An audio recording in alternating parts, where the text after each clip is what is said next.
Gwynú agus a córde, Smis an talamh páda go gara, Uachtarán acad bhríoch na hÉireann, agus tá anahas orm fáilte choróibh go léir go dtí teach an agad inniu. Good evening, my name is Professor Pat Gyrey, and it's my honour to be the President of the Irish Academy, and I'm delighted to welcome you all to the Academy House this evening for tonight's discourse, AI and Creativity, Boosting Innovation or Limiting Originality? Question mark. So we'll see how that question mark rolls with the rest of the evening. So the officers present this evening are the Academy's Executive Director, Dr. Siobhan O'Sullivan, Academy Secretary, Professor Dan Carey, and Mary Doyle, the Policy and International Relations Secretary, as well as Professor Claire Connolly, who will introduce in a moment, the Polite Literature and Antiquity Secretary, who will be moderating this evening's discussion. This is the fourth discourse in our 2024-2025 series, which will examine artificial intelligence, or AI, from various perspectives with distinguished speakers who are experts in their various fields. Academy Discourses, by the way, are the oldest and most renowned series of talks in Ireland. The first discourses were presented in 1786. It's a long time ago. By the way, welcome to Academy House. Hands up how many people, first time here? Good, we are very welcome. Isn't this one of the most outstanding rooms in Ireland? It really is fantastic. So it's a pleasure to be here, I have to say, and I hope everybody involved in the discussion enjoys it as well. So historically, these discourses were the occasion reserved for the most distinguished academics to first reveal and discuss their work in public. We now record these discourses. We didn't in 1786, and they are now available on the Academy's website. So if the weather gets bad at any stage and you have a glass of wine and a fire is on and you're looking for something to do, and there's nothing on Netflix or Disney Plus or Apple TV or anything else, you can always look up one of our discourses. Before we begin, we have some short Academy business to undertake. The minutes of our last discourse, From Algorithms to Political Polls, is AI Redefining Democracy, which took place on the 3rd of December 2024, were posted online. Since our members did not inform us of any issue, they really do, by the way, but just in case, with these minutes, I will take these as approved and I will sign the minute book after this discourse concludes. So we welcome our esteemed speakers for this evening's discourse. From my right to left, from your right to left as well, as it turns out. Jennifer Walshe is a composer and performer and is currently Professor of Composition at the University of Oxford. Her music has been commissioned, broadcast and performed all over the world. She's been the recipient of fellowships and prizes from the Foundation for Contemporary Arts, New York, the DAAD Berliner Künstlerprogramm, the Internationales Music Institute, Darmstadt, and Akademie Schloss Solitude, among others. Recent projects include Time, Time, Time, an opera written in collaboration with the philosopher Timothy Morton, and The Site of an Investigation, a 30-minute epic for Walsh's voice and orchestra, commissioned by the National Symphony Orchestra of Ireland, and the site has been performed by Walshe and the National Symphony Orchestra, the BBC Scottish Symphony Orchestra, and also the Lithuanian State Symphony Orchestra. Bit of a mouthful. Jennifer has worked extensively with artificial intelligence, and Ultrachunk, as it turns out, features an AI-generated version of Walshe.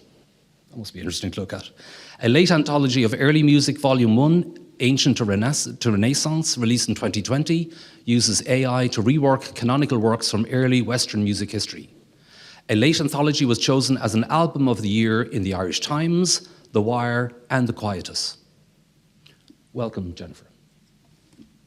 Mark O'Connell is an author and journalist. His first book, To Be a Machine, won the 2018 Wellcome Book Prize and was shortlisted for the Baillie Gifford Prize. In 2019, he became the first ever non-fiction writer to win the Rooney Prize for Irish Literature.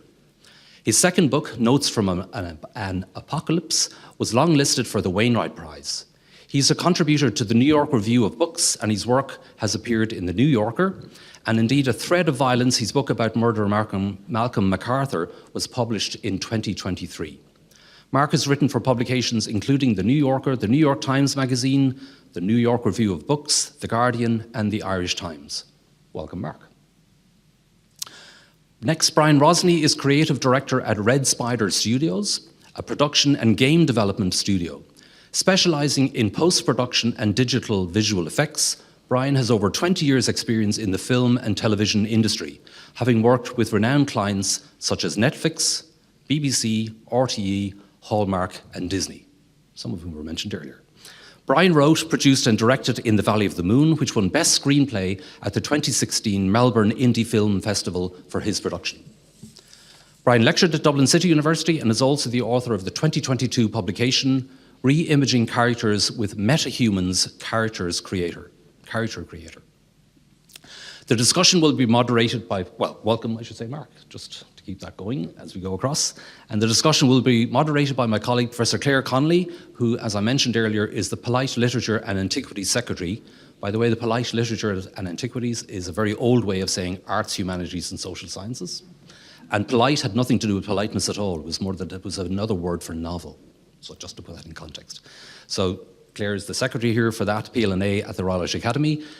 In their day job, she's Professor of Modern English at University College Cork, a Fellow of the Learned Society of Wales, an International Fellow of the Royal Society of Edinburgh, and a member of the editorial board for Cambridge Studies in Romanticism. Claire was elected as a member of the Royal Irish Academy in 2018. Professor Connolly's Cultural History of the Irish Novel, 1790 to 1829, Cambridge Studies in Romanticism, won the Donald J. Murphy Prize. With Marjorie Howes from Boston College, Professor Connolly is General Editor of Irish Literature in Transition, 1700 to 2020, again the Cambridge University Press, 2020, and is indeed also editor of Volume 2 of the series, Irish Literature in Transition, 1780 to 1830. Welcome, Claire. Right, and with that, I'll pass over to Claire as the moderator, and the very best wishes to you all for what turns out, I'm sure, will turn out to be a very interesting panel discussion. Thank you very much. Thank you, Pat.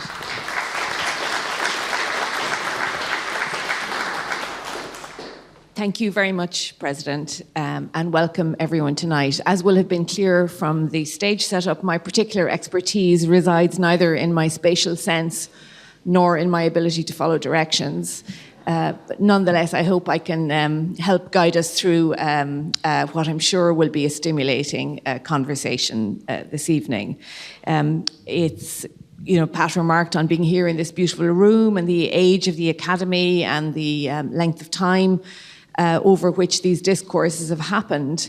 And it might be especially useful for thinking about AI and creativity to have that sense of time and to be in this particular kind of space, because it can feel like we've lived through a very short, intense period of change in relation to all of this, can't it? From about 2017, say, then through to the kind of ChatGPT revolution, what seemed like the promise of large language models as a kind of fairly distant kind of thing, suddenly kind of we now have the avalanche and the revolution, I suppose, that we're living through. So I wanted to just first ask each of the panelists in turn, maybe starting with Jennifer and moving across the stage, if you could just take a moment to reflect on where you think we are now, both in terms of, I guess, the potential and the benefits, but also the dangers, drawing especially on your own fields and your own expertise. Well, in terms of where we are now, what strikes me is exactly what you're talking about, that there's been this rapid shift. So about 10 years ago, when I first became interested in AI and music, the only way to generate sound using artificial intelligence was to feed MIDI files into a computer. And so by that, I mean like an abstracted version of musical notation. So you could not feed raw audio into a computer. You could only feed MIDI files. So that meant you couldn't take, for example, Irish traditional music, so much of which is informed by the ornamentation, the layering, the orchestration. You couldn't feed that in as like a WAV file. You could only feed in the MIDI of the tune. In 2016, DeepMind brought out a new structure, a new sort of coding structure called wavenets. And that was originally developed in terms of text, but what they realized they could do was generate raw audio. So if you look at that original research paper on DeepMind's website, which is freely available, the examples that they have are these sort of wacky text recordings. So you can hear voices going like, and they sort of thought this was interesting. It was generating raw audio.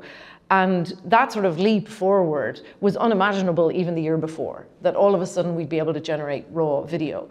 raw audio. And what I've seen since then has been these huge leaps forward, from the beginning of like generative images, like DALL-E, generative image platforms like DALL-E or Midjourney or Stable Diffusion made massive leaps forwards, you know, in the last few years, and then ChatGPT has become ubiquitous, which means we can now generate very, very easily images, text, raw audio, and video.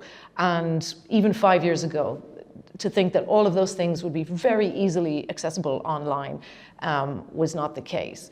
It's also meant that for me, who I teach, you know, in addition to teaching composition, I teach workshops to my students on AI and art and music. And it's meant that every single year when it comes round, I can't just teach from my previous notes, which, you know, is a real fault of the system, because there's new platforms have come online and new methodologies have come online. So it's made the teaching very interesting, to say the least. But it's also meant what we're able to do in the classroom is, compared to what we were able to do in the classroom 5 years ago, my students are able to take an hour and spin up an entirely fictional Instagram influencer, complete with text, posts, images, and video in 1 hour.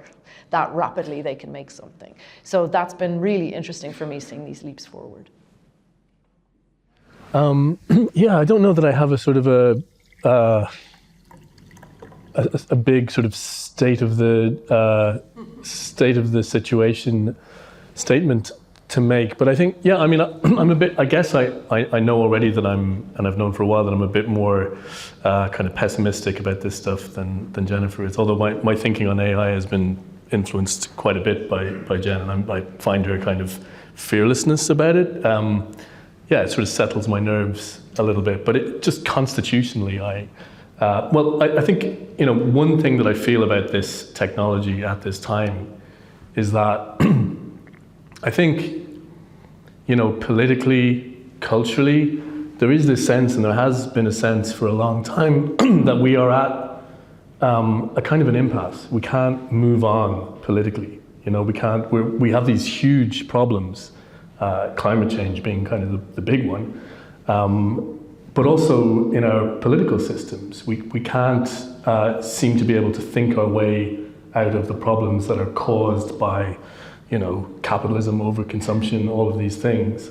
There's a sense that we're kind of at a dead end, or in a kind of a doldrum. And so it's really interesting and ironic that this kind of transformative technology has come along at this time. Because this is a technology that, to me, I mean, it does lots of quite exciting things, and in the realm of medicine, as we were discussing a little bit earlier, it's like very exciting. But culturally, I think for me, it seems to just reproduce endlessly the same. You know, it's very good at reproducing things that are kind of just fine, sort of reproductions of things that we already know. And that, in a way, although it is like a very radical technology, it sort of mirrors the situation that we're in culturally and politically, of not making these, you know, big new things. So yeah, that's my state of the nation. So that fiction is the thing you worry about. Yeah, I don't. Yeah, I'm not sure worry is quite the right word. I'm much too ambivalent to sort of pin any one kind of affect on it. There's a lot of hope, a little bit of hope. Okay. There is a lot of anxiety, and I do see this kind of rising tide of slop that's sort of coming upwards and upwards all the time, you know. We'll come back to slop. Yeah. Brian. Yeah, well, I feel kind of hopeful. I mean, if you were to look at right now what's happening, there's a bit of a shift. I think there's a bit of fatigue going on, particularly with imagery. We're seeing a lot of slop as in the polished slop. You know, the data sets that a lot of the imaging systems are based on are finished work. They were preliminary based on stock footage. So Getty Images, for example, were in a court case against OpenAI because their data sets were being used, you know, which is effectively, you know, their catalogs being online, scraped by OpenAI and similar, and then used without any licensing to generate, you know, what we see today. So you know, we see that still in Midjourney and DALL-E and many other image, generative image processes. So it's very, very, very polished. And then in terms of VFX, a huge part of that is visual effects artists being out of work. What's the industrial ramifications of that? And this has been something that's been going on for the last maybe 2 years, as things got a little bit better and people were looking at things going, you know what, I can't tell the difference between what's generative and what's being made by professional visual effects companies. Now, quite recently, there's been a couple of commercial companies that have produced, I was watching one the other day, they produced an opening sequence for a TV show. And just last night, actually, VFX artists were commenting on it going, well, we can tell this is AI, you know, and we don't want anything to do with it. Because it's all been trained on polished work, which means that the essence of creativity is gone. You know, the experimentation with all your different components that make up an image is gone. And what's being left is regurgitation of existing creative finishes. You know, so that's being kind of noticed. But we're getting to kind of an end of it a little bit, because we're seeing that there's a bit of a positivity. There's a lot of really hard work in visual effects. Visual effects companies have gone bust despite winning Academy Awards in the same week, because they, I was saying this earlier, the business model for visual effects companies doesn't really work. They work on a fixed bid process where they bid against a script, and that could be 20 million, it could go over 10 million. That means the company's out there, they've gone bust. What that means for VFX artists is they are constantly working crazy hours. Marvel Studios famously has a crying room for visual effects to go into when they break down. They're working 90 hours a week, and they're only on maybe 25,000 for a 6-month contract. You know, and a lot of them are doing these really laborious tasks. For example, rotoscoping, which is tracing every element frame by frame, maybe using tracking software to do that. But this goes back to how Disney used to operate, you know, in the 1930s, where the creative animator would draw keyframes, and the junior animator would draw the in-between frames. You know, and they would eventually progress to become a more senior animator. But the dog's work was always done by the juniors, and all these invisible VFX tasks were done by juniors, and those kind of tasks are now being done by AI and allowing creatives. Because at the end of the day, these are people who have degrees and masters in the creative arts, who go into visual effects animation studios, and they're doing rotoscoping, you know, and that might be the end of the career after a couple of years, you know. So it is giving creatively minded people, because that is a particular mindset, you know. I'm sure everyone knows people who have the creative kid in the family and the not so creative kid in the family. The creative kid goes and wants to work in some either design or animation, but they end up doing these really mundane and laborsome tasks. And there's a good side to this. You know, it means artists can be creative again. You know, now what that is going to look like, we don't really know. But I think for the best part, the community of visual artists are pushing back, going, there's potential here in these tools. But regurgitating and using other people's work is not the way. And for all of us here who don't share your incredible expertise on visual effects, but are kind of consuming them all the time, when we're not listening to Academy discourses on a Friday evening, we might be watching Netflix or one of the other streamers. So how can we tell if we're seeing work that is been produced in which the role of the human is subservient to the role of the machine, or otherwise, or is that just not possible for us?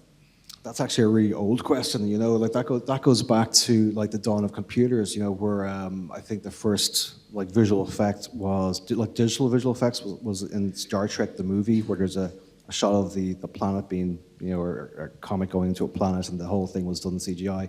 Star Wars had an element in that as well. And the same with the advent of computers in this country alone in the 1980s. There was no such thing as a computer programmer, in 1985.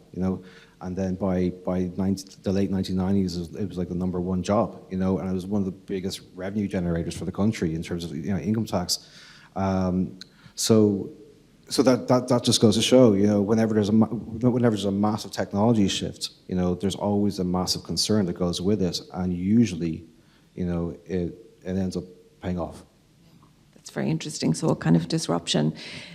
Mark, if I asked you a kind of different version of the same question about, essentially, can AI ever be a tool for creativity? You were kind of suggesting earlier on you were a little more AI curious than you had been. But you also said when we were talking beforehand that you would think of it as something to use to do relatively kind of mundane tasks that would get you on the way to the creative work. So yeah, no, I think it clearly can be a tool for creativity and can be used in the making of art. I don't tend to use it that much, but I sort of use it as like a fancy search engine sometimes. But I mean, this is like a technical problem, I suppose, but it just bullshits all the time. It lies. I'm talking about ChatGPT.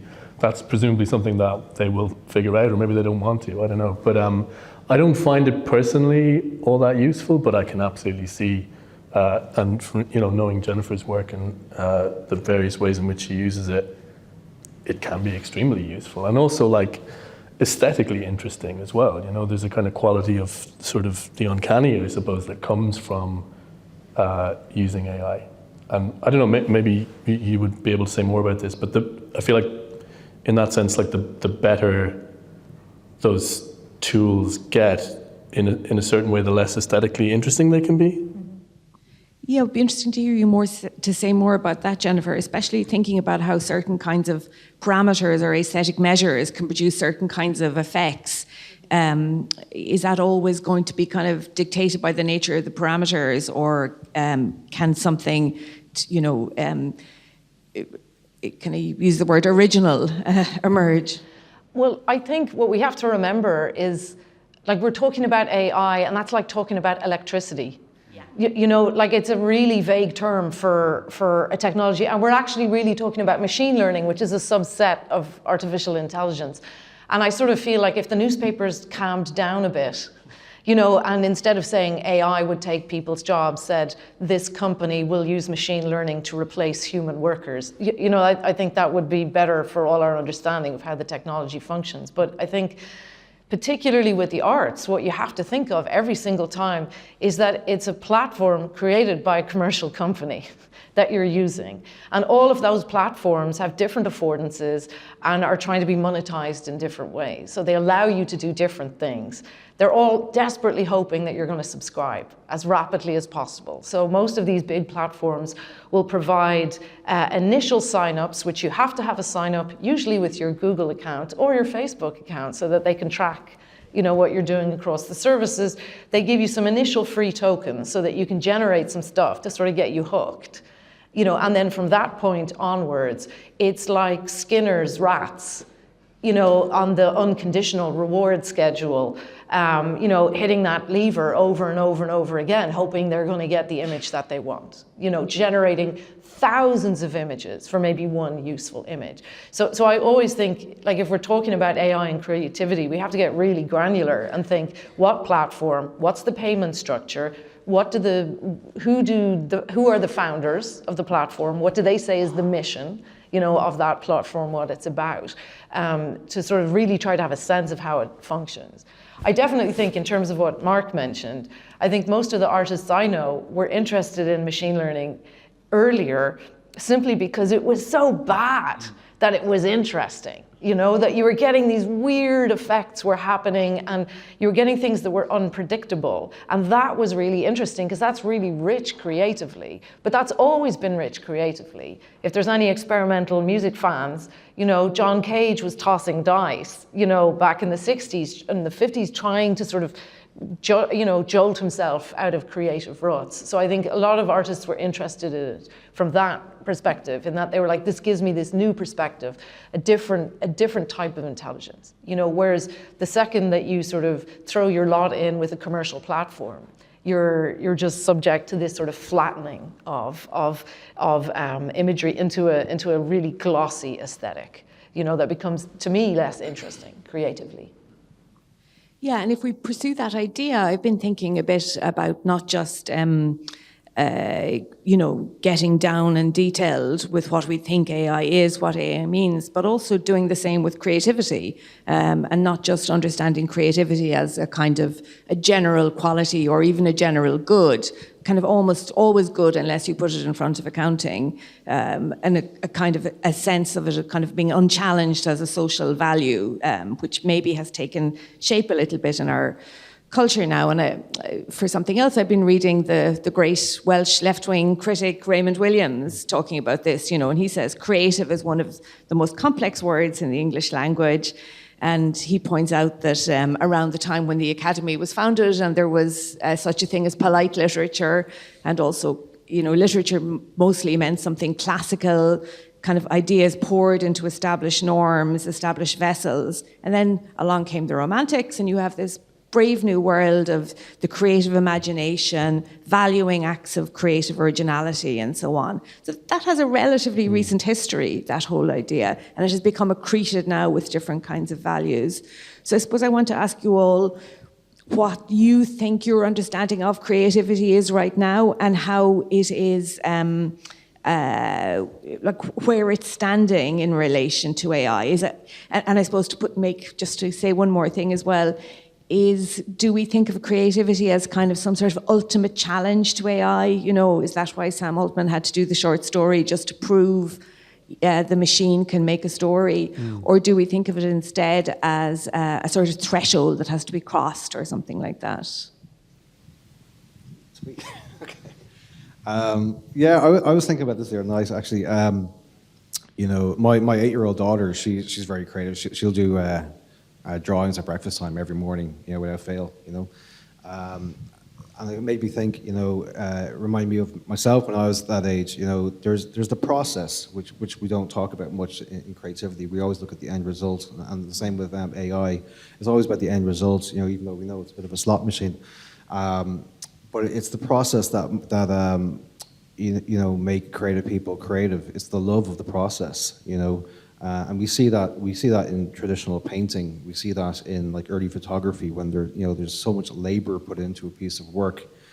And no matter what it is, and I see this with AI now, more recently in the last 6 months, where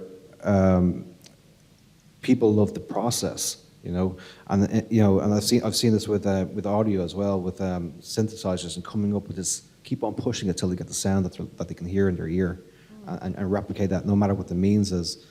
And there's an AI tool called Comfy UI, and it's incredibly convoluted and complex, but it allows the user to really, really dissect the image before they start. So in a kind of a planning process. So the end goal is to create an image based on a lot of planning and a lot of design.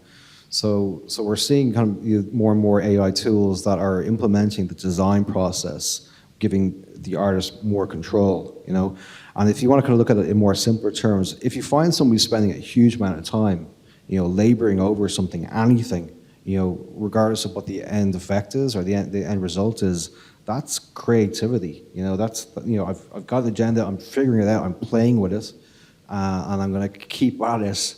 There's something that won't let me stop. There's not impulsivity. That's what artists and creatives are about.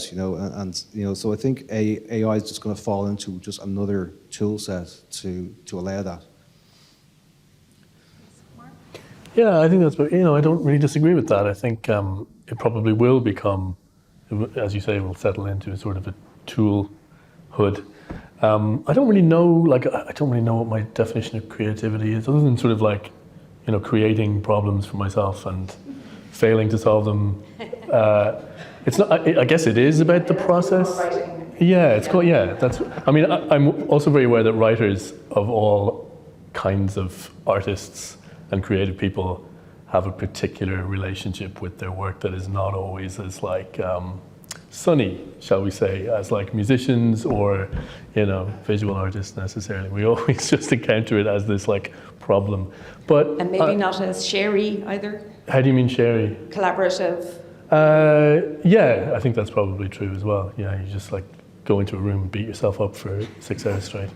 But yeah, so I think what I would say is that for me, on a good day or in a good hour in an ordinary day, like creativity feels like you're sort of surprising yourself. You know, you're trying, as I say, you're trying to solve a problem, you're trying to get from A to B, and you actually wind up at like 12 or something, you know, and that's actually good. And but you didn't mean to get there. And that's kind of like one reason why I write, because yeah, it's like that thing of like not knowing what you think until you say it, until you write it.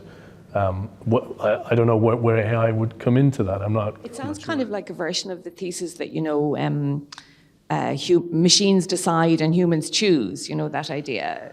Right, yeah. Do you think, does that kind of roughly, would that hold good for you? Yeah, like, I mean, as far as I can see, computers know what they know. They sort of, and they have a clear and defined path towards what it is they're trying to get to. And you can see that with, you know, LLMs and so on. Yeah. It seems sort of categorically different to me to, you know, obviously creativity is a hugely vexed term that none of us really know how to define anyway. But yeah, I've failed to. No. Yeah, okay. And Jennifer, clearly this is sort of the water you swim in, isn't it, in the sense of pursuing creative compositional practices that are working with and through all kinds of machine-assisted processes and so on. So is there a kind of boundary line for you, or is that not even the right question? I suppose in terms of my own practice, and in terms of the work that I'm interested in, that artists are doing with AI, a lot of it is about AI. It's about interrogating these platforms and trying to make sense of them, rather than simply just using them in the workflow. So, for example, there's definitely examples of like Lander, which is a platform you can use to master your music. So that's widely used in music now, because in the old days you made your tracks and then you'd need a mastering engineer to master them to be streamed online or to be burned onto a CD. And so Lander seems pretty non-controversial. You know, you simply upload your tracks, it massages them a bit and gives them back to you. So nobody seems exploited, you know what I mean? It's sort of a non-controversial use of machine learning. The best artistic projects that I know at the moment, I think of, for example, Trevor Paglen and Kate Crawford did a fantastic project called ImageNet Roulette. And that was about taking a really important data set that was a image-text pairs. You know, so it was sort of a data set that was really important for early machine vision research that had millions of images and they had been tagged. So it would say, you know, this is an image of people in a hall listening to a talk. And the image data set was so big that in order to create it, they hired workers from Amazon Mechanical Turk who were paid like, you know, 1 cent per image to identify what was in the images. And it turned out through Paglen and Crawford's research that a lot of the tagging was highly sexist, racist, homophobic. So they made a project about that, you know, and so you could upload your image and to ImageNet, and then it would sort of identify it according to their tags. It said I looked like a witch, which I thought was pretty cool. But so the interesting projects I see, a lot of them are about artists trying to figure out what this is made of. I think for me, in terms of creativity broadly, what concerns me is that these tools that were made ostensibly so that everybody could have access to art making and music making and writing facilities are being used to completely influence what consensus reality is. So I can't believe I'm going to mention his name in the hallowed, beautiful room here, but Steve Bannon, Trump's strategist from the first time round, he used to say that politics is downstream of culture. And all of these tools right now are being used to influence what culture is, to tell us what culture is.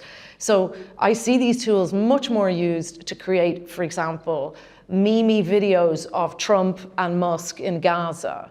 You know what I mean, with dollar bills floating around. So these platforms that are supposed to be, you know, about unleashing the artistic ability of everybody and allowing all people to be able to make music, even if it's just a feeling they want to make into a song. I see them being used for misinformation, disinformation, deepfakes, you know, blackmail, all of these other things. And that's really what concerns me, is that the arts has sort of been thrown under the bus to sort of drown us all in a sea of slop, so we're not even sure what's true anymore. I mean, I think that's one of the reasons why we need to stop thinking of creativity as an unchallenged social good, because that's creative work in disinformation of a kind that we need to be able to think more about and understand. On that question of the kind of democratic impulse with which at least some of this began, does anyone see any kind of hope for that continuing, or any evidence of that in the sphere right now in terms of the uses of artificial intelligence? What about you, Brian? I mean, you sounded hopeful earlier on. Yeah, I am pretty hopeful. I'm just thinking, like you mentioned value a while back. So where we're at with with visual arts in particular, because that's where I'm coming from. What we see is on the screen, and there are a lot of consumer habits that are changing dramatically recently. But people are spending a lot more time on their phones, and this is where most people will consume AI imagery. It's on their phones, and what's happening because of the abundance, both in volume and in mix, is it's losing its value pretty quickly. The data, there's AI fatigue, that's rampant. But while the value diminishes on the screens, it increases in value in the tactile world. So I was walking down, I live in Slorgan, there's a gallery in there, just the shopping centre, and I was just drawn to it for the first time, in a while, because it wasn't on the screen. It was created by a human being, and all of a sudden I was finding this has more value now than ever. And I think what's going to happen is, and we've seen this in other creative spaces, in other mediums like painting. Impressionism came out of photography because people were experimenting with what was an art form that they were fearful was going to die. So they started, it gave them the courage to, play with it even more. So this is going to happen with tactile visual arts in a really big way, to the point where I think that people are going to start exploring creative spaces in a way that they haven't, and maybe going, because fatigue is really kicking in, and we see this with the streaming services and how, Apple has lost 1 billion, is losing 1 billion every year because people are looking at their phones, and moving away from streaming because streaming has too much choice, So there's just a massive saturation in these areas of, screen art, this digital media that is just in our lives too much. And I think what's going to happen in the short amount of time, we're going to see more and more people just like, I've had enough. I want to go to a gallery. I want to be in a coffee shop. I want to enjoy art. I want to see more of it. And I want to have that human connection with visual arts. So a kind of return of tactility and artisanship. Absolutely, and kind of tangible encounters with material culture. Yeah, I mean, I think it's almost a survival mechanism taking place in society. It'll be a coping mechanism, if anything. Yeah, and to go back to this question about the democratic impulse that you mentioned, Jennifer, and to return to your earlier observations about slop, can you talk to us a bit more about what that is and educate us about slop? Yeah, because we may be inadvertently consuming it. I think the term was first used maybe a year ago by, I don't know the name of the journalist in the States, but... Is it Max Reed? Pardon? It's not Max Reed, is it? I don't think it was Okay. Max Reed, but I think of Max Reed adjacent person. So slop is the term for these sort of grungy, I think you can use it on two levels. Like the first is that any image platform is generating so many images. It's beyond what we can comprehend in terms of the number of images that are being generated. I think, where was it that I was reading that, since the advent of Midjourney in 2022, researchers reckon and just maybe explain Midjourney for a minute as well. It's been mentioned a couple of times. So Midjourney is one of the generative AI platforms. It's really easy to use. You sign up, you make an account, and then you have to do it on Discord. Is that No, you can now do it on a standalone app. But Midjourney, so you sign up and you can just write things like football, and it will just generate an image of a football, or you can write an incredibly detailed prompt and it will try to work with your prompt. So sort of when this specific type of technology became ubiquitous in 2022, between then and I think last year, researchers reckon that 150 million images have been generated, which is the same amount that it took, I think, the first 100 years of photography to generate. So I think in terms of slop, the first thing we think of is that it's a massive onslaught of vast amounts of material, a lot of which I would say is not art, it's training data.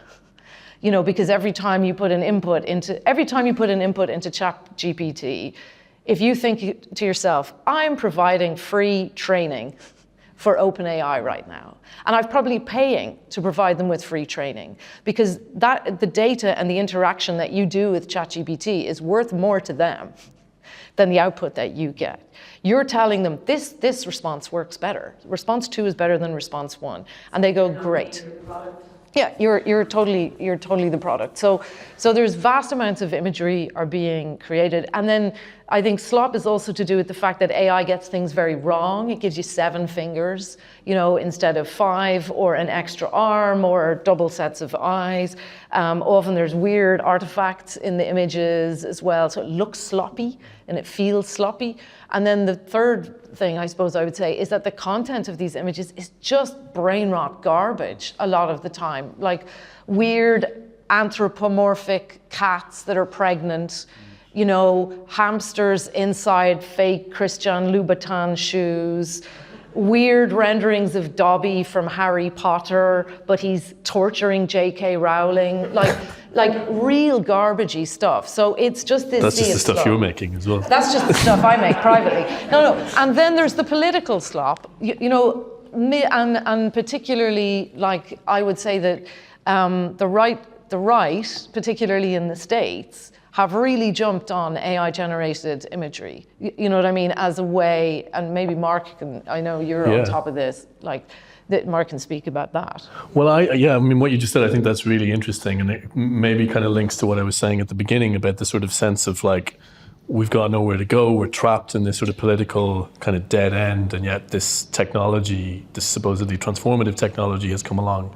at this time. There is something about, like, this aesthetic that you've kind of outlined there. There's something about that aesthetic that seems to be particularly appealing or satisfying to kind of fascist types. There's something about, and I suppose that there is a prehistory to this in a lot of ways. Like, the relationship between fascism and kitsch has always been like a really kind of direct one.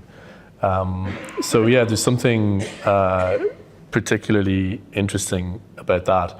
I don't know why it is that aesthetic is only appealing to these people, but it does seem, it's really good at making sort of like Elon Musk and Trump dancing and with bitcoins. Yeah, and there's just like it's endless. There's so I laughed, much. but I wish I hadn't. No. Yeah. People in the audience might have more things to say about that when we get to the questions, but Mark, just to kind of follow up on that,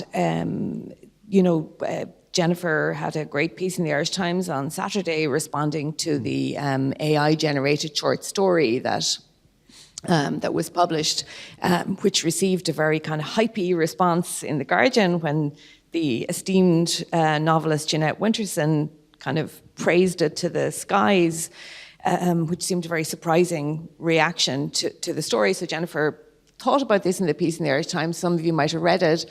And one of the things Jennifer said was that what we need in this moment are better reading skills, a kind of an AI literacy, and that needs to be inculcated. So just to go to you on that first, Mark, do you think there is such a thing, and do you think it's something that can be taught? Yeah, well, I think it probably can be taught. And I think there's like so much of this. I'm mostly thinking about text, really.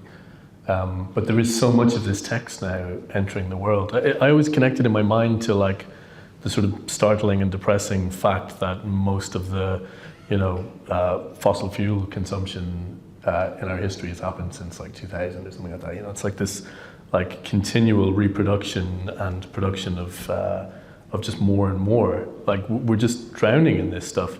So yeah, I think we do need to be able to read it, and as it gets more and more kind of sort of seamlessly integrated into our kind of culture and into our kind of visual fields, it just makes sense that we need to know what we're seeing, and we need to be able to look at something like the ChatGPT generated metafiction story that Sam Altman put out there, and say, like as Jennifer really kind of interestingly pointed out in her piece, to be able to kind of work backwards into like the learning models that might have come from this. And that was one of the more interesting pieces of, I would say, kind of literary criticism. It's an unfamiliar kind of literary criticism, but you were hinting at something that can be done with this text there.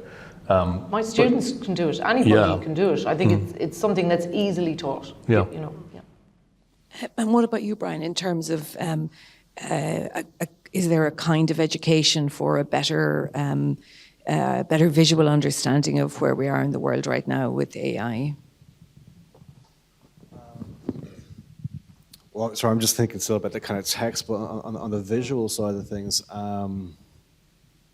kind of goes back to the point I'd made. If it's on the screen, we're kind of getting to this. This is what I'm really worried about with AI. Is it going to get to the point that if it's on a screen, it's artificial intelligence?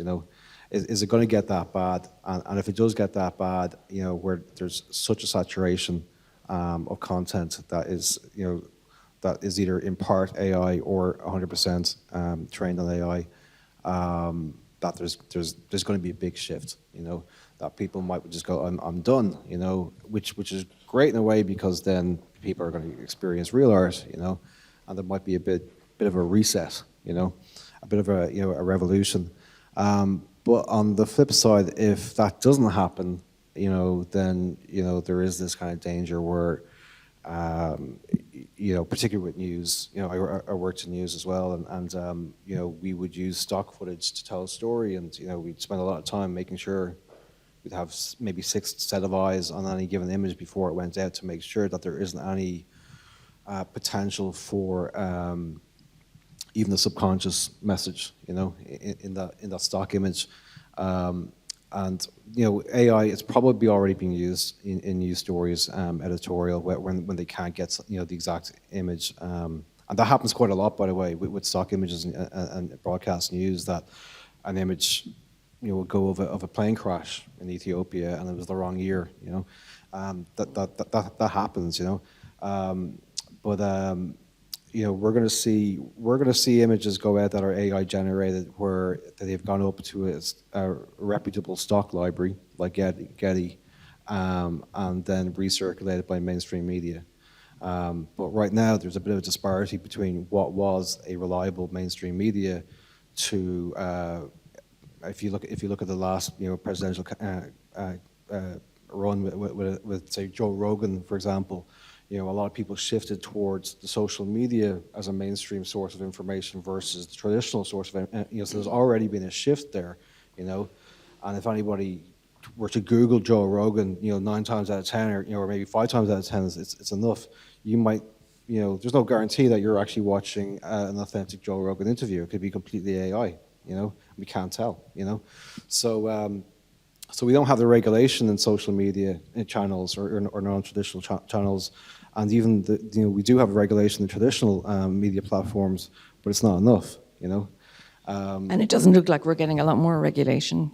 No, I don't think we're going to have enough control, and if there isn't a thing, like I'm not too sure if you're alluding to some kind of tracking or tagging system in the AI data sets, I mean, we know that technology exists in Bitcoin, that that we can go back through thousands and thousands of transactions, because effectively this is what it is. And I know nothing about that. I don't know how you go back through the whole noise, but if there's an effective tagging system, then that's what we're going to have to do. And yeah, there's a danger, because there's a lot of money spent in politics. I mean, fortunately, not so much in Ireland, but we can see this as a warning in the US, just how many millions are paid towards even mainstream media outlets. Then when it goes into AI, behind closed doors, we just don't know the extent of the damage. And back to you, Jennifer. If we take your call for this kind of AI literacy, if I were to take back that to my department now, for example, we'd have a version of a conversation we're all having to have at the moment in third level about kind of pursuing the government skills agenda versus, teaching core intellectual content for our disciplines and so on. So if I were to go and say, let's do this, it would mean a little bit less 17th century poetry, or, 19th century fiction has to give way. So do you have any more practical thoughts about how to get this working? Well, I actually think it should be embedded at every level. And I was saying before, when we were chatting before, I remember being in the library in Longford, and they were having a class for silver surfers and teaching people in their 70s, how to attach a PDF to an email. And there was an enthusiastic group of people who wanted to learn. But I think we should be teaching this at every single level. One of the things that we've implemented at my university is, for example, because I teach composition, I had to write the policy, the classic mistake you make where you have an opinion about something in a committee meeting and then are told, great, you can write that up for us, Jen, which I wish I had an AI to do that for me. But we had to think, well, what is our policy if students are using machine learning when they're generating compositions?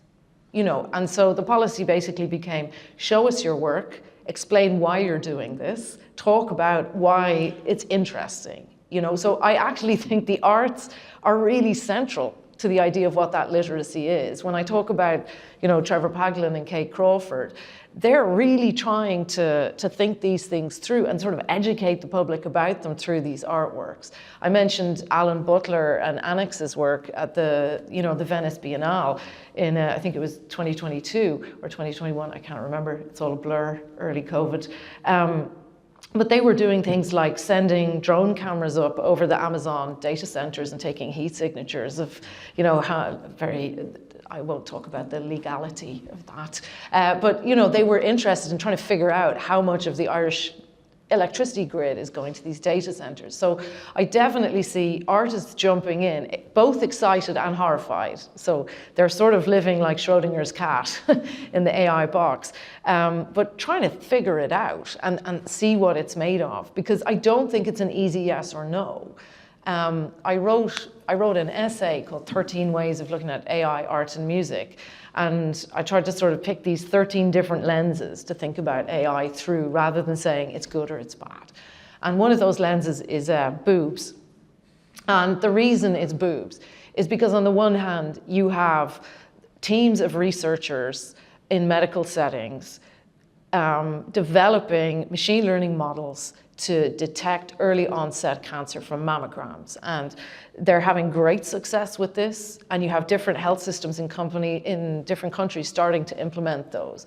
And that is absolutely, unassailably a good. We can all agree that that's amazing. And I think most people I know, in the way that if you're minded to donate your organs after your death, you're quite happy if you think, I think most of the people I know who would have to have mammograms, for example, would be quite happy for their data to go into that data set, and contribute potentially to saving millions of lives. That's happening with machine learning. But at the same time that that's happening, there's 1 million images of boobs being generated right now. I've seen a lot of them. And they're very weird. Do you know what I mean? They're not straightforward images. They're like, don't tell us too much. Yeah, don't. You'll have nightmares. Like, I had to tell the university, if you have trackers on my data history, I'm flagging it now. So sort of what I see is at the same time that that's happening, there's vast amounts of bespoke pornography, often involving imagery of children, often involving imagery of children that the children who are generating these images know from their school. There's already been multiple cases of children generating deepfake pornography of their classmates. So that's a cultural issue. Do you know what I mean? That we all have to deal with, and that we're all going to have to learn how to talk about, how to talk to kids about. You know, so the literacy you're advocating is not just a kind of a matter of technical proficiency, but it's following creative leads and allowing creative practice to kind of show us some of the way. Allowing people to think about, you know, what this imagery means. There's a consensus view that the, you know, wide availability of internet pornography has negatively affected, do you know what I mean, an entire generation. And there's a lot of people, you see that across culture, even in novels. Like if you think of Sally Rooney, there's scenes in Sally Rooney's novels that are really about that. Do you know what I mean? And I think we're about to have another generation that their entire idea of human relations is going to be really, really affected. Do you know what I mean? By sort of virtual influencers and videos and things like that. So I think none of us, these systems are too vast for us to understand how they work. Like we're sitting in a data set right now. And this data set is probably 1,000th of 1% of what ChatGPT needs to run, just for your inquiry, you know. Something like 7 million parameters, I think. Like totally, and every single book in here at some point will be scanned and put into a data set. And everything that we ever write or make in 100 years or 150 years will be in a data set. Well, the part of me Whether that we has like to, it or the not. part of me that has to come up to Dublin to use the library would We'll be happy. Just one last very quick question then. Brian referred earlier on to the kind of 80s, 90s moment around the advent of computer science and indeed the computer scientist, which, to go back to my friend Raymond Williams, one of the things he says is that word scientist didn't exist until the 1830s, and it was a back formation from artist. So you needed a word for a person who did science, and yeah. But so we have that moment, or Mark referred to the kind of the rise of kitsch aesthetics and Nazism. Are there any other lessons from history that we need? Is there another period or another episode that we should look to and that we will find instructive as we try and kind of map a route ahead? Anybody? I mentioned this before. I remember that clip, or hearing about that clip where they showed the train in the cinema, and everyone runs out of the cinema, you know, and then a few minutes later, you know, they got the courage to go back into the cinema, and they're like, okay, it's just an illusion. And I think I think that's rife in every part of technology evolution. You know, there's always this kind of fear. You know, does that answer your question? Yeah, thank you. Yeah.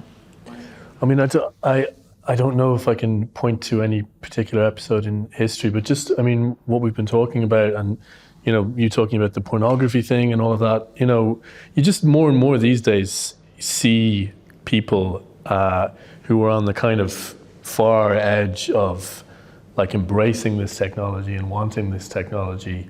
A lot of what they seem to be looking for is removal of any of the friction that exists in human relationships. Any of the kind of weird, awkward stuff that is involved in like dating, in like having sexual relationships, all of this stuff, you know, part of the embrace of AI and the set of possibilities that it represents, there is this dark aspect of like, I won't have to deal with people anymore, you know? I won't have to deal with, you know, artists or, you know, special effects makers or, you know, women. A lot of it has to do with men not wanting to deal with women, as far as I can see, you know. Is there a particular point in history? Yeah, all of history probably, I would say. Just, you know, put it all in the data set. It all goes into the loam, yeah. How about you, Jennifer? I think I'd agree with Mark. In like the one thing that I do think is very sad about AI in the arts, and I love playing with these toys. They're fascinating to me, but there's this William Gibson article that I think he wrote like in the late 90s, where he talks about the Filmless Film Festival. And he starts imagining this sort of Stanley Kubrick of the future that's just sitting in their room, imagining every camera angle, you know, on a computer, which you can do in Unreal Engine, you know, where you imagine there's a camera here and a camera there, and then the explosion goes like this. But I suppose there's part of me that's maybe a little bit too Werner Herzog-y, that's like, but what about you stumble around and then you see the chicken and then there's a dead chicken next to it, and then you realize like the depth of depravity by looking at the dead chicken that you didn't expect to look at.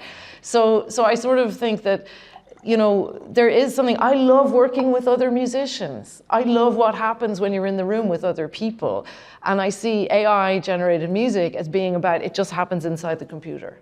Do you know? And that seems very sad to me. I do think that what you're talking about in terms of this sort of, you know, dialectical swing in the arts, that I already saw that happening in like the early 2010s when everything was post-internet art. And then at the big biennales, you started seeing pottery and weaving and these sort of hands-on things. And I was just in Berlin, which is like a, you know, a hotbed of crypto and NFTs. And I was hearing about all these little singing groups that they have, you know, and there's a Just Intonation singing group and like a Shape Note singing group and a Renaissance singing group. And I thought that makes total sense at this point historically. So I think we'll always have both, you know. Yeah, on the Filmless Film Festival, I must tell you that in Schull in West Cork, they have a film festival in the town with no cinemas, but they do have films at the film festival. So I can open things up now to the audience. We've heard lots, but I'm sure there are things that people still want to talk more about or ask about.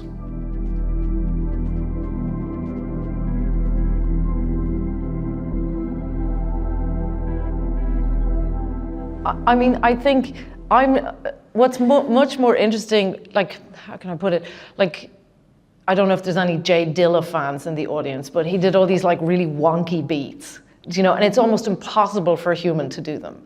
And they sound wrong. But when you hear humans trying to do them, it's really exciting because it's like humans not being quite in time, but giving us this weird swing. So I think that sort of flipping from the digital into the real world is really interesting to me. I think that what some of the most tragic and the most interesting cases of that, like in terms of reality, you know, is I think of, you know, there are people who develop relationships with chatbots. Do you know what I mean? And are in love with them and feel, and I suppose it has more to do with what you're talking about, that they don't want the friction, you know what I mean, of sort of online. And so I do wonder if we're going to see, either if we'll see more of a PC music hyperpop version or a guitars version, you know what I mean, in the future, like which is the one that's just contained within a digital world and perfect and glossy, you know, and which is the one which is like in the pub. Do you know what I mean, with an amp or something like that?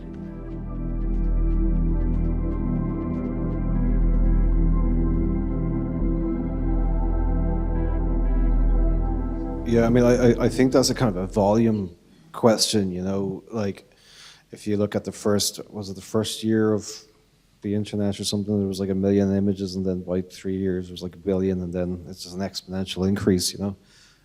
So if you were to look at the artwork that you're talking about, that's like 0.00001% of what's out there, you know, and it's exponential now because, you know, these data sets are training on themselves, you know, massively, you know, that you're inputting the result of one image and then you're combining it with another one and you put it up there and that goes into the data set, you know.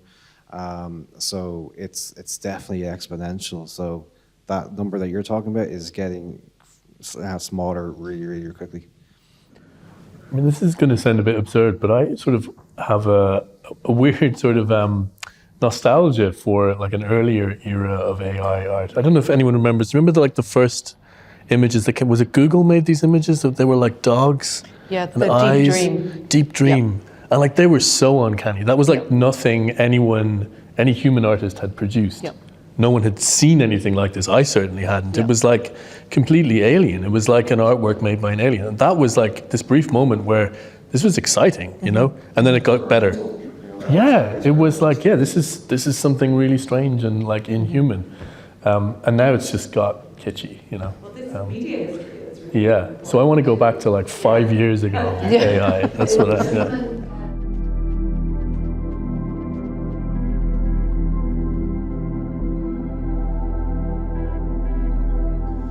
Well, yeah, I mean, I'll just kind of, I mentioned this before, just you know, this is just one of those other things that's going to push people into the tactile world again, because without it, you know, they'll never be able to claim ownership and never truly be able to claim ownership of that. An example of that is like the Adobe, for example, and how many, you know, hundreds of thousands of customers they lost by issuing a clause in their subscription that allows the work of their subscribers to be trained, you know. So everyone migrated to other tools that could be operated offline, you know. So that's my thoughts on that. I think it's a really difficult problem to solve. I mean, but we're already in a situation since Napster, you know, where we already have huge problems with artists being able to you know, make money from their art. The way that the royalty payments are structured at Spotify is already highly problematic. So we already have a huge problem. I'm really proud of the fact that Ireland is trialing UBI for artists at the moment, you know, and sort of trying to find different models of seeing how can we sort of you know, support artists through all of these transitions. I do think that we come, you know, it's no, how can I put it, like, the idea of ownership is already problematic and conflicted because, you know, you take Andy Warhol painting pictures of Campbell's soup cans, you know, or Richard Prince taking a photograph of the Marlboro Man ads and saying, this is my art. So conceptual art already puts us in a position where the idea of ownership is tricky. What I often think about at the moment is that in the 90s, the artists were really interested in sort of sampling and appropriation. And if you think of somebody like Mike Kelly, who just had a big retrospective at the Tate Modern, and there was sort of a quote from Mike Kelly when he went into the exhibition where he said, you know, our job as artists, and I'm really paraphrasing here, is to sort of take the dominant culture and flay it and rip it apart and critique it. You know, so he's very much about like, here's this culture, this sea that we have to swim in. It is my right to make work about this culture, using this culture to make work. And so in the 90s, you had a lot of different artists, and you had artists like Negativland, you know, trying to basically educate. I mean, they were doing media literacy, you know, in a sort of a pop context. Whereas now, the arguments that they were making then are now being used by the AI companies, you know, which is to say, like, we should all be free to learn from art so that we can sell you a subscription to make your Joy Division tracks, you know. So I think that's what I noticed, is it was already contested and problematic and confusing. And now we have this flip where the sort of corporate sector are taking on the arguments from the left, you know, that the musicians were making. I think just like on that point about the AI companies, and it sort of brings it back to what you were saying at the very beginning, like there is this tendency to almost mystify AI as this like thing that has agency itself. And most of the kind of pressure to think of it in that way, I think a lot of it comes from the people who make it.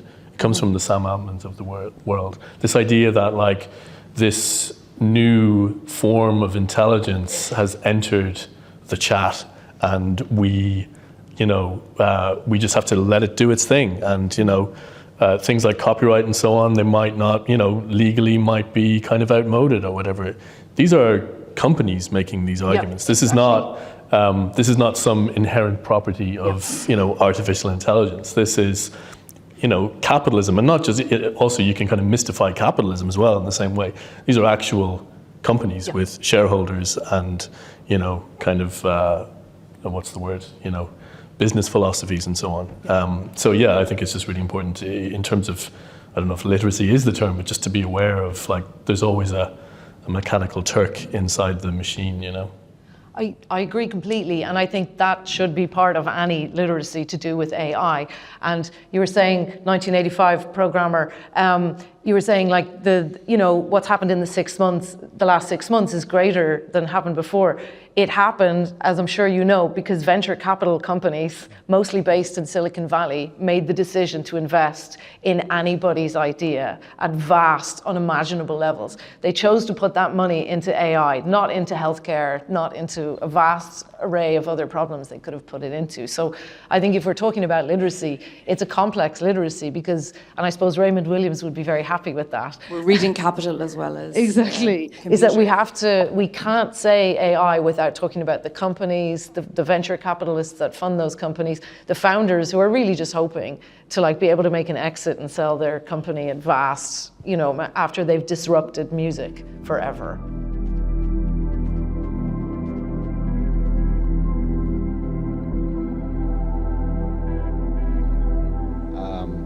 Yeah, that's been done for decades. You know, it goes well before AI.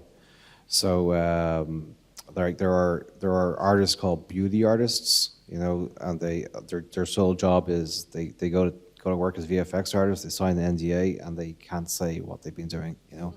And I haven't signed an NDA, so I can. So Tom Cruise, for example, you know, he's one of the many main actors, you know, billable actors who, you know, there's 200,000-300,000 euro worth of VFX put on him. I've done that myself, you know, and a lot of it is, you know, it goes back to even editing. You know, like David Fincher will do a scene, you know, shooting on a 6K camera. He'll lock off the camera. He'll use a performance of one actor on the left, and he'll cut it with, you know, with the actor on the right-hand side. These are two separate performances. But you know, it looks like they're acting together. They're in the same scene and the same shot, you know.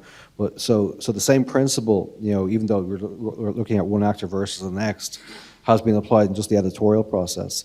But you know, as long as you know, if CGI can make someone look young or old, it's augmenting performance as well, you know.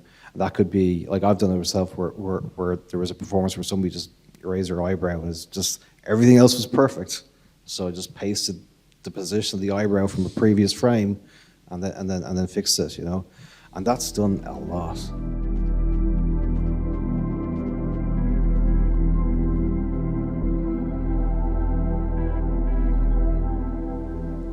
Can I Yes. answer that? Because I see there's an interesting point. I remember the word digital being used everywhere like 30 years ago, you know. So there is definitely like a branding, you know, an overuse of the term.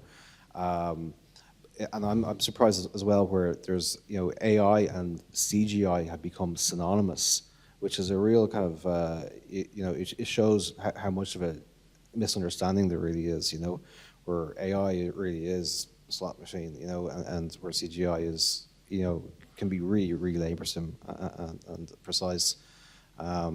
So yeah, I mean, I would love to see this. I mean, there's that TV show Adolescence, the 4-part TV show, that raised a lot of questions, you know, that are really relevant, and you know, even with AI, on just how much you know, even primary school, secondary school education is required, and there's discussion just on bias, you know, and bias in terms of imagery, in terms and the data sets, you know.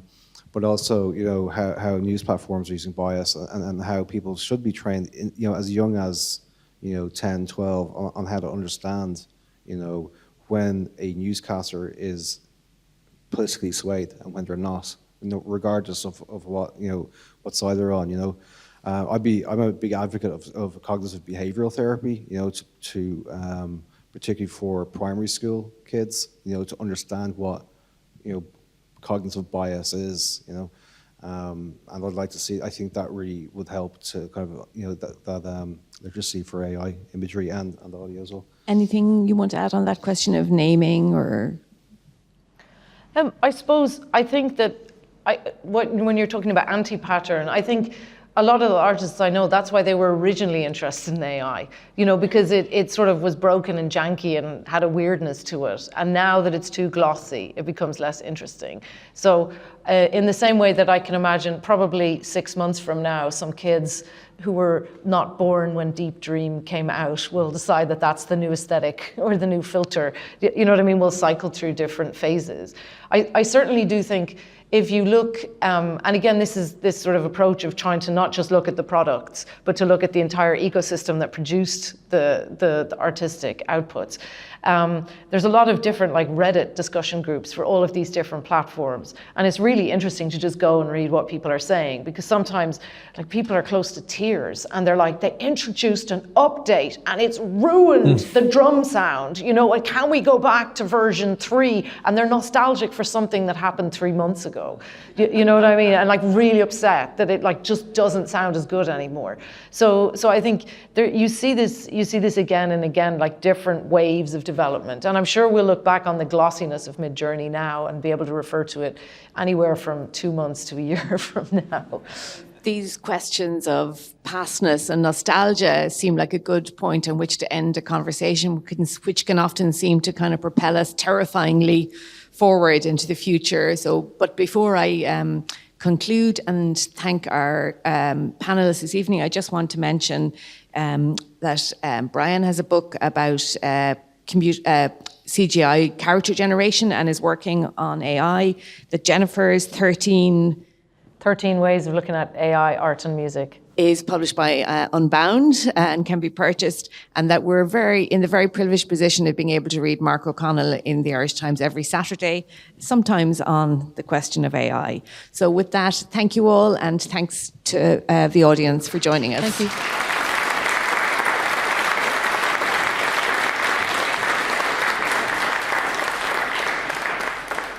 So on behalf of the Academy, Jennifer, Mark, Brian, thank you for a really fantastic discussion. And Claire, thank you so much for being a superb moderator. I mean, we're learning lots of things this evening. You know, certain things hard to forget once you hear them. You know, Dobby choking J.K. Rowling. I think I'll have that image with me going home. So that's and even the Mission Impossible to get Tom Cruise looking younger. So that's another thing to look at. But the most enjoyable thing, I think, is in Marvel Studios, there's a crying room. So in terms of the Academy, Siobhan, we should think a little bit about how we allocate rooms in the Academy and whether we should call one of them a crying room, should it ever be needed. So really it was a fantastic evening, and we learned a lot. Thank you again. And of course, AI and creativity, we've heard a little bit about it, mainly in terms of music, writing, and CGI, animation, etc. But of course, coming from the sciences, we use AI for something completely different. So we have a different viewpoint about what AI is, and we're starting to use machine learning. And what we've learned, of course, is that the learning programs and the algorithms only work well if the data is good. So if the data is not good, they can't learn very well. So, you know, it's interesting to listen to different views from different areas of creativity. And of course, as a chemist, I always think we're the most creative people known to mankind because we make new things every day.